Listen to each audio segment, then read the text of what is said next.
Alhamdulillah, labari mai daɗi a tattare da mahaifiyar mawaƙi Dauda Kahutu Rarara da 'yan bindiga suka kama ta take hannunsu a yanzu haka. Mun zo muku da cikakken rahoto mai daɗi a tattare da lamarin mahaifiyar mawaƙi Dauda Kahutu Rarara kamar yadda ake tare raɗi a social media na maganganu iri daban-daban a tattare da mahaifiyar mawaƙin siyasar wato Dauda Kahutu Rarara. Ga dai cikakken rahoton nan da bayani kai tsaye yana zo maka a cikin wani tasha tamu yanzu nan ba tare da ɓata wasu lokuta ba.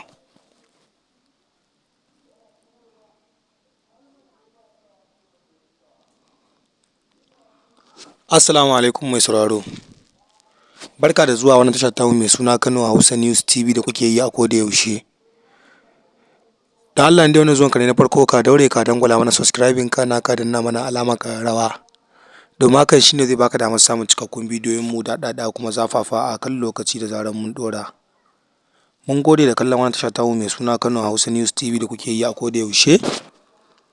Godiya ta musamman ga dukkan masu sauraron mu a cikin wannan channel ɗin tamu mai ɗimbin albarka.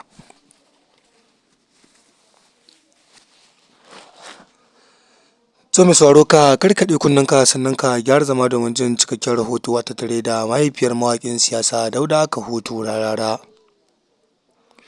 Mahaifiyar mawaƙin siyasar Dauda Kahutu Rarara da ke hannun 'yan bindiga an samu tattaunawa da 'yan bindigar inda suka tabbatar da cewa mahaifiyar ta mawaƙin Dauda Kahutu Rarara tana hannunsu kuma a cikin koshin lafiya. Wannan cikakken bayani jarumar masana'antar Kannywood Aisha Humaira ce ta yi shi akan shafin nata na TikTok da ta saki wani zazzafan bidiyo. Inda kuma batun da ake cewa mahaifiyar mawaƙin Dauda Kahutu Rarara ta rasu a hannun 'yan bindiga Aisha Humaira ta karyata ta ce wannan labari ba gaskiya bane ba. Abin da suka sani na gaskiya shine mahaifiyar mawaƙin Dauda Kahutu Rarara tana cikin koshin lafiya kamar yadda 'yan bindigar suka shaida musu kuma suna yin fafutuka iya bakin kokarin su domin su ga an sako mahaifiyar mawaƙin Dauda Kahutu Rarara ta dawo gida cikin koshin lafiya.